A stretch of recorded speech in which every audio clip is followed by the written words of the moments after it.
రెండవ మాట గురించి గిబ్సన్ చర్చ్ నుండి వచ్చినటువంటి శ్రీ బి శ్యామ్ విక్టర్ గారు.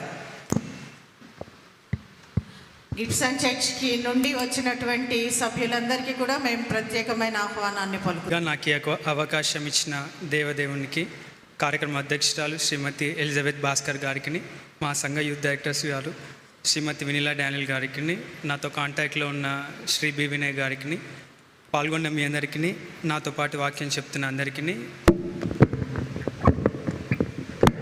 దేవుని నామమున వందనాలు తెలియజేస్తూ ఉంటున్నాను. లూకాసు వార్త 23వ అధ్యాయము 43వ వచనం ఒకసారి నేను చదువుతాను. లూకాసు వార్త 23వ అధ్యాయము 43వ వచనము. నేడు నీవు నాతో కూడా పరదేశంలో ఉందువని నిశ్చయముగా నీతో చెప్పుచున్నాను. నేను ఒక చిన్న మాట ప్రార్థన చేసుకుందాం. మమ్మల్నిగా ప్రేమించిన మా ప్రియ పరలోకపు తండ్రి, ఇంతవరకు కాచి కాపాడారు. మీకు వేలాది స్థుతులు స్తోత్రాలు చెల్లిస్తూ ఉంటున్నామయ్యా. మిమ్మల్ని స్తుతించుటకు, ఆరాధించుటకు ప్రభావ మాకు ఇచ్చిన అవకాశాన్ని బట్టి మీకు వేలాది స్థుతులు స్తోత్రాలు చెల్లిస్తూ ఉంటున్నాను తండ్రి. దేవా నాన్న, ఇప్పుడు నేను ఏవైతే మాట్లాడాలనుకుంటున్నారో అది నా మాటలు కాదయ్యా నాన్న, మీరు నాతో ఉండి మాట్లాడించమని, మీరు మహిమ పొందమని ప్రార్థిస్తూ యేసు నామములో అడుగుతున్నాను తండ్రి, ఆమేన్.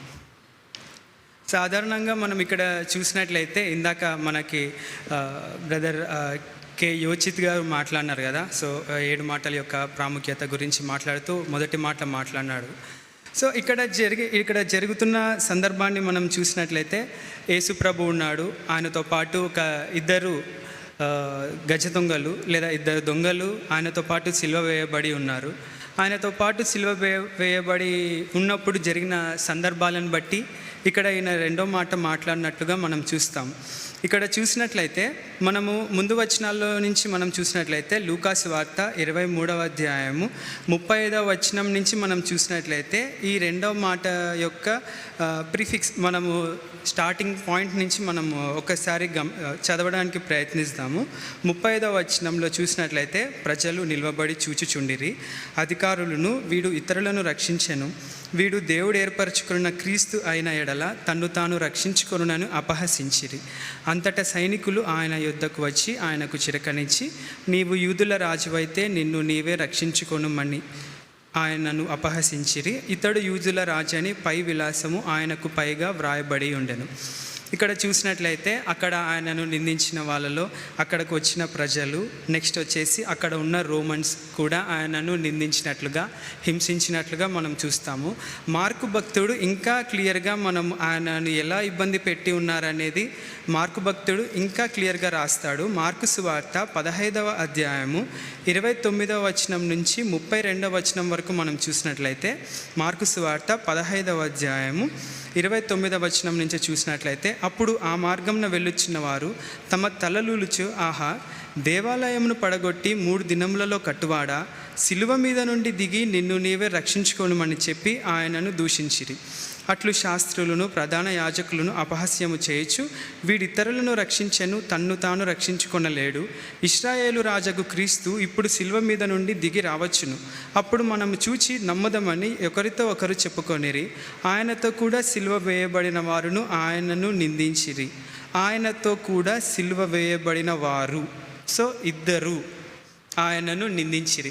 ఇక్కడ మనం చూసినట్లయితే అక్కడ ఎందుకంటే పస్కా జరుగుతుంది కాబట్టి ప్రపంచంలో ఉన్న యూదులందరూ అక్కడికి వస్తారు.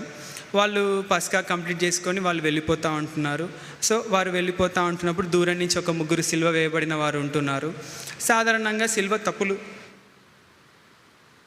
తప్పులు చేసిన వాళ్ళకి సిలువ వేస్తారు కదా. దూరం నుంచి చూస్తే ఒక 3 సిలువ వేయబడిన వాళ్ళని చూసి, అమ్మయ్య ఎవరో తప్పులు చేస్తున్నారు, అందుకే వీళ్ళని సిలువ వేస్తూ ఉంటున్నారని వాళ్ళు అనుకుంటూ వెళ్తూ ఉంటుంటారు. కానీ వాళ్ళకి తెలియని విషయం ఏంటిదంటే అందులో రక్షకుడు ఒకరు ఉన్నారు. నెక్స్ట్ వచ్చేసి ప్రధాన యాజకులు, నెక్స్ట్ వచ్చేసి ఇక్కడ ఉన్న ప్రజలందరూ ఆయనను తిట్టడము, ఆయనను దూషించటము, ఆయనను అపహసించటం. అంటే వాళ్ళందరూ యేసు ప్రభువును ఒక డిఫరెంట్ పర్స్పెక్టివ్లో ఆలోచించుకున్నారు. కానీ ఆయన ఒక డిఫరెంట్ పర్స్పెక్టివ్లో వాళ్ళకు పరిచయం చేసుకోబడినాడు. అది వాళ్ళకు నచ్చలేదు అంతే. దానికి వాళ్ళందరూ ఆయనకు అగెన్స్ట్ అయినట్టుగా మనం చూస్తాం. 32వ వచనం చివరిలో కూడా చూసినట్లయితే ఆయనతో కూడా సిలువ వేయబడిన వారు, సో అక్కడ ప్లూరల్, సో ఇద్దరు దొంగలు ఆయనను నిందించినట్లుగా మనం చూస్తాం. అప్పుడు ఇంకొకసారి మనము మన కాంటెక్స్ట్లోకి వెళ్ళిపోదాము. లూకాసు వార్త 23వ అధ్యాయంలో మనం చూసినట్లయితే ఇప్పుడు అక్కడ జరుగుతున్న సిచ్యువేషన్ ఆ ఇద్దరు దొంగలు వారిద్దరు మధ్యలో యేసయ్య ఉన్నాడు. వాళ్ళందరూ తిడతా ఉన్నారు. వీళ్ళిద్దరు కూడా ఆయనను కూడా తిట్టడము లేదా దూషించటము, ఆయనను నిందించడం చేసినారు. దాని తర్వాత అప్పటికే ఆయన ఏం మాట్లాడినట్లుగా మనం చూస్తాం. ఆయన ఏం మాట్లాడాడు ఎందుకంటే వాళ్ళు అంత కామెంట్ చేస్తూ వస్తూ ఉన్నారు. ఆయన దూరం నుంచి సిలువ మోసుకుంటూ వచ్చినాడు. నెక్స్ట్ దాని తర్వాత వాళ్ళు ఎంత కామెంట్ చేసినా కూడా ఆయన ఫస్ట్ మాట మాట్లాడినాడు, తర్వాత ఊరికే ఉండిపోయినాడు. దాని తర్వాత ఇంకొంచెం వీళ్ళందరూ కామెంట్ చేయడం స్టార్ట్ చేసినారు, అయినా వాళ్ళు ఊరికే ఉన్నారు. ఇప్పుడు దొంగ ఇంకొక స్టెప్ ముందుకు వేసినాడు అనమాట. వాళ్ళలో ఒక దొంగ 39వ వచనంలో చూసినట్లయితే, వ్రేలాడదీయబడిన ఆ నేరస్తులలో ఒకడు ఆయనను దూషించుచు, నీవు క్రీస్తువు కదా, సో క్రీస్తు అంటే అభిషక్తుడు కదా, నీవు అభిషక్తుడివి కదా, నువ్వు రక్షించుకో, మమ్మల్ని రక్షించే. ఇక్కడ చూసినట్లయితే వాళ్ళందరి మాటకు యేసయ్య రెస్పాన్స్ ఇవ్వలేదు. అందుకోసమని ఈ దొంగ ఇంకా డైరెక్ట్ పాయింట్అవుట్ చేసినాడు, ఆయనకి క్వశ్చన్ చేయడం స్టార్ట్ చేసినాడు, ఆయనను దూషించడం స్టార్ట్ చేసినాడు. నీవు క్రీస్తువు కదా, నువ్వు రక్షించుకో, నేనేం మమ్మల్ని రక్షించమని చెప్పట్లేదు, ఫస్ట్ నువ్వు రక్షించుకో, దాని తర్వాత మమ్మల్ని రక్షించి మేము తిరుగా మా జీవితంలోకి మేము వెళ్ళిపోతాము అని ఈ దొంగ మాట్లాడుతున్నట్లు చూస్తాం.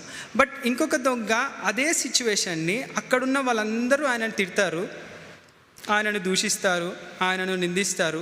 ఈ దొంగ కూడా నిందించిన వాడే, ఈ దొంగ కూడా కామెంట్ చేసిన వాడే.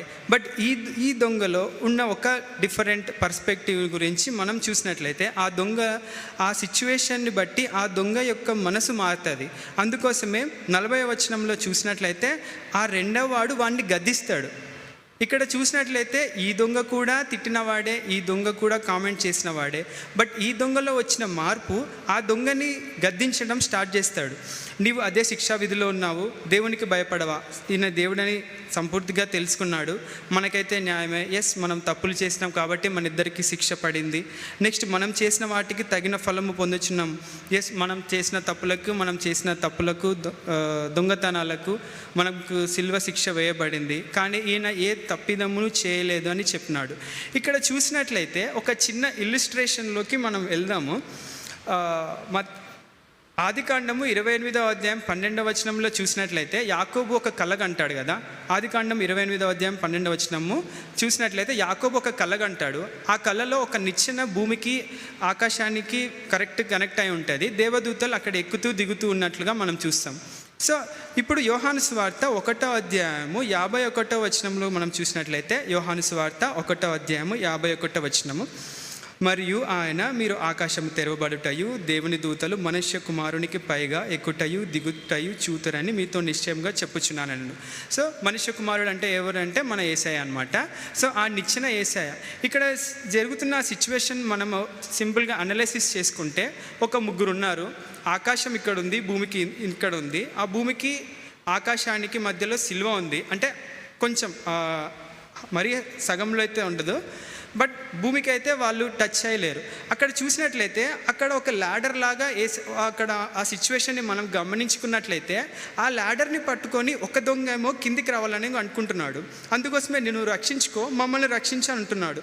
బట్ ఇంకొక దొంగ ఆ ల్యాడర్ని పట్టుకొని పైకి వెళ్ళిపోవాలనుకుంటున్నాడు. అంతే. ఇక్కడ జరుగుతున్న ఆ సిచ్యువేషన్ ఇంకొకసారి నేను చెప్తాను. ఆ సిచ్యువేషన్ ఒక ల్యాడర్ లాగా అనుకుంటే, ఒక నిచ్చెన అనుకుంటే, ఆ నిచ్చెనను పట్టుకొని ఒక దొంగ కిందికి రావాలనుకుంటున్నాడు, ఇంకొక దొంగ పైకి వెళ్ళిపోవాలనుకుంటున్నాడు.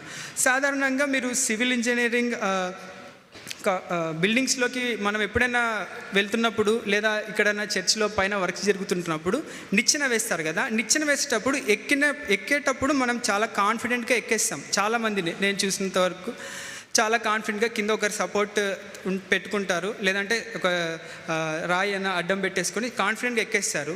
బట్ ఎక్కి బయట పైన అంతా వర్క్ చేసుకొని దిగేటప్పుడు చాలా భయపడతారు. ఎందుకంటే ఎక్కేటప్పుడు మనం ఎక్కడ స్టెప్ వేస్తున్నాం అనేది మనకు తెలుసు, బట్ దిగేటప్పుడు అక్కడ ఎట్లా స్టెప్ వేస్తున్నాం అనేది మనకు తెలియదు. బట్ ఏదో ఒక పాయింట్లో ఖచ్చితంగా మనకైతే భయం ఉంటుంది. బట్ ఇక్కడ డిఫరెంట్ చేంజ్. ఇక్కడ ఆ దొంగేమో నన్ను దింపేసేయి, ఆ యేసయ్య అనే నిచ్చెన అని కొంచెం సేపు మనం అనుకుంటే, ఆ నిచ్చెనను పట్టుకొని నేను దిగి నేను వెళ్ళిపోతానని ఆ దొంగ అంటున్నాడు.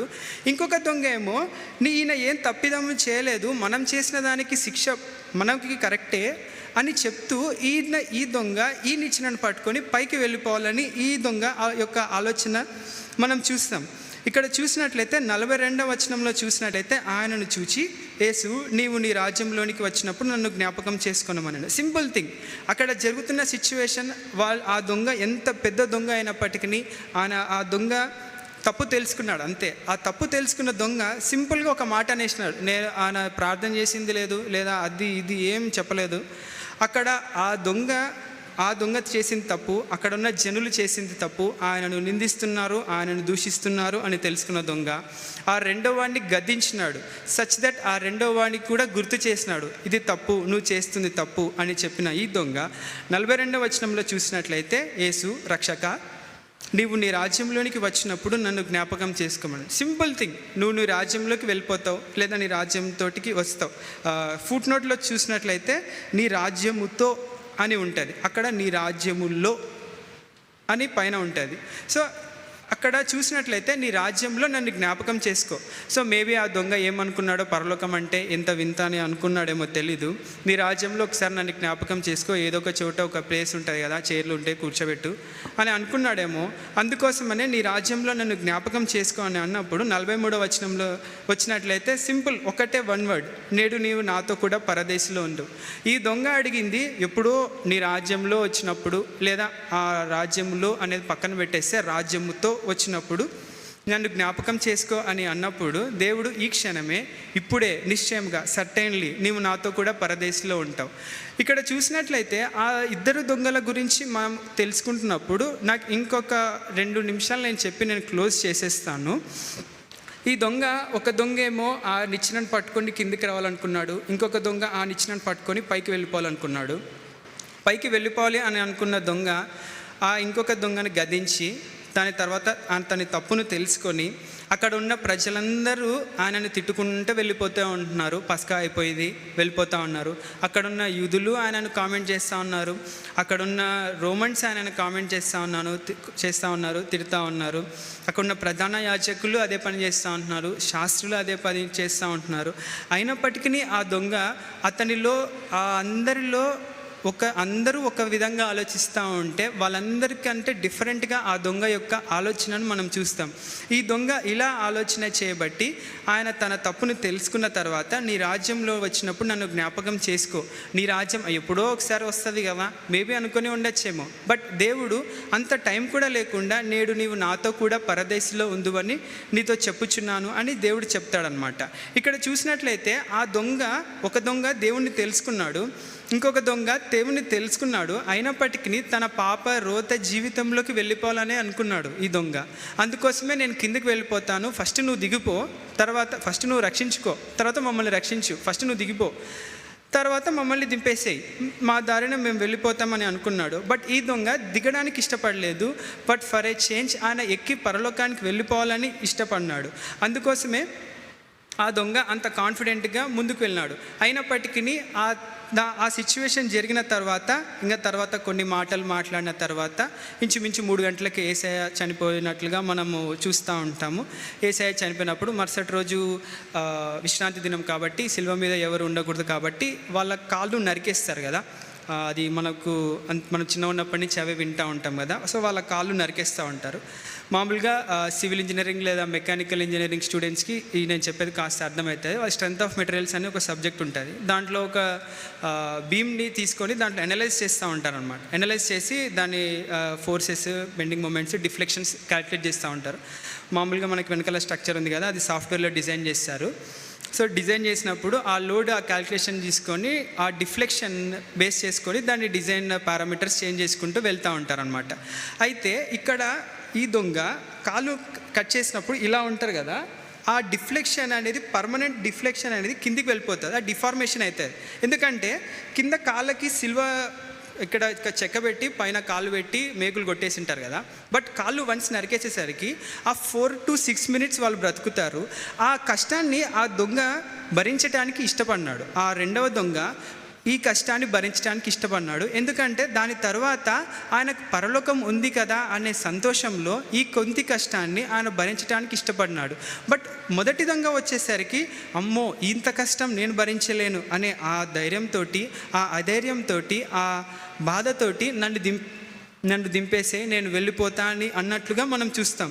ఇక్కడ చూసినట్లయితే ఆ దొంగ ఫస్ట్ దొంగ సెకండ్ దొంగ నుంచి మనం చూసినట్లయితే ఆ ఫస్ట్ దొంగకి దేవుడు తెలుసు, రెండవ దొంగకి దేవుడు తెలుసు.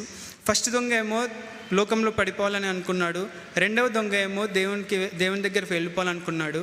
ఫస్ట్ దొంగ ఏమో నిందించినాడు, సెకండ్ దొంగ నిందించినాడు. ఫస్ట్ దొంగ తర్వాత నన్ను దింపేస్తే నేను వెళ్ళిపోతా అన్నాడు. బట్ సెకండ్ దొంగ వచ్చేసరికి నన్ను జ్ఞాపకం చేసుకొని దేవుణ్ణి అడిగినాడు. దేవుడు సరే అని జ్ఞాపకం చేసుకుంటాను, నిన్ను పరదేశంలోకి తీసుకెళ్ళిపోతాను అని అన్నప్పుడు ఒక దొంగ ఏమో బాధపడినాడు, ఎందుకంటే తనని భూమిపైకి దింపలేదు కాబట్టి. ఇంకొక దొంగ ఏమో సంతోషిస్తూ ఉన్నాడు, తను పరలోకానికి వెళ్ళిపోతాను అని. బట్ ఇక్కడ రెండు సిచ్యువేషన్ని బట్టి చూస్తున్నట్లయితే ఆ ఇద్దరు దొంగల కాళ్ళు నరికివేయబడతాయి, ఆ ఇద్దరు దొంగలు బాధపడతారు. ఇద్దరు దొంగలు 4 to 6 minutes తన ప్రాణాలను తన చివరి దశలో చాలా ఇబ్బందులు పడతారు. బట్ ఒక దొంగ ఏమో నరకానికి వెళ్ళిపోతాడు, ఇంకొక దొంగ పరలోకానికి వెళ్ళిపోతాడు. నేను ఈ రెండో మాట కన్క్లూడ్ చేసేస్తున్నాను. ఇక్కడ మనం చూసినట్లయితే దేవుణ్ణి నమ్ముకున్న మనకు ఖచ్చితంగా కష్టాలు వస్తాయి, ఖచ్చితంగా శ్రమలు వస్తాయి, ఖచ్చితంగా ఇబ్బందులు వస్తాయి. దేవుడు మనకు వాగ్దానం చేస్తాడు. ఎస్, ఆ దొంగకు వాగ్దానం చేసినట్లుగా వాగ్దానం చేసిన తర్వాత కూడా శ్రమలు వస్తాయి. శ్రమలు వచ్చినా కూడా ఆ రెండవ దొంగ ఎంత ధైర్యంగా, ఎంత కాన్ఫిడెంట్గా ఉన్నాడు. అప్రాక్సిమేట్లీ 9 to 3 o'clock సిల్వ కార్యక్రమం అని మనం అనుకుంటే, ఒక 10:30కి దేవుడు రెండో మాట మాట్లాడినాడు అనుకుంటే, మిగతా 3 o'clock వరకు వాళ్ళు ఆ దొంగ కష్టపడుతూనే ఉన్నాడు. బట్ ఆ దొంగ ఆ 3 o'clock తర్వాత నేను చనిపోయిన తర్వాత నేను పరలోకానికి వెళ్ళిపోతా, పరదేశికి వెళ్ళిపోతా అనే సంతోషంలో ఉన్నాడు. మనకు కూడా కష్టాలే వస్తాయి, మనకు కూడా ఇబ్బందులే వస్తాయి. బట్ మనకు ఉన్న సంతోషం ఏంటిదంటే మన వాక్యము, మన దేవుడు, మన బైబిల్. మనకు దేవుడు ఎప్పుడు మాట్లాడుతూ ఉంటున్నప్పుడు మనకు ధైర్యం వస్తుంది. కష్టాలు వచ్చినప్పటికీ, శ్రమలు వచ్చినప్పటికీ దేవుడు మనకు తోడుగా ఉంటాడు అనేది మనం గుర్తుపెట్టుకోవాలి. సో మనం మొదటి దొంగ వలె ఉన్నామా, రెండవ దొంగ వలె ఉన్నామా అని ఒకసారి మనం ప్రశ్నించుకొని మన జీవితాల్లో ముందుకు వెళ్దాము. రెండవ దొంగ కష్టాలు వచ్చినాయి, దేవుడు నమ్ముకున్నాడు, తెలుసుకున్నాడు, దేవుడు వాగ్దానం చేసినాడు, అయినప్పటికీ కష్టాలు వచ్చినాయి, అయినప్పటికీ సంతోషంగా ఉన్నాడు. మొదటి దొంగ దేవుడిని తెలుసుకున్నాడు, బట్ నమ్మలేదు. ఆయనను కామెంట్ చేసినాడు, బట్ ఆయనకు కష్టాలు వచ్చినాయి. బట్ ఫర్ ఎక్స్చేంజ్ ఇక్కడ ఆయన నరకాన్ని కోరుకున్నాడు, ఈయన పరలోకాన్ని కోరుకున్నాడు. ఆ కష్టాలు ఈయన భరించినాడు, ఈ కష్టాలలో బాధని ఈయన భరించినాడు, ఈ కష్టాల్లో బాధ ప్లస్ సంతోషాన్ని ఈయన భరించినాడు. సో మనం కూడా రెండవ దొంగ వలె కష్టాలు వస్తాయి, కష్టాలు ఖచ్చితంగా భరించాల్సిందే. బట్ పరలోక రాజ్యంలోనికి మనం వెళ్తాం అని మనం గుర్తుపెట్టుకొని ముందుకు వెళ్దాం. నాకు ఇచ్చిన అవకాశాన్ని బట్టి మీ అందరికీ వందనాలు తెలియజేస్తూ ముగిస్తున్నాను. రెండవ మాటను చాలా క్లియర్గా చెప్పినటువంటి శామ్ విక్టర్ గారికి మన సిసి సంఘం తరపున వందనాలు చెల్లిస్తూ ఉన్నాము.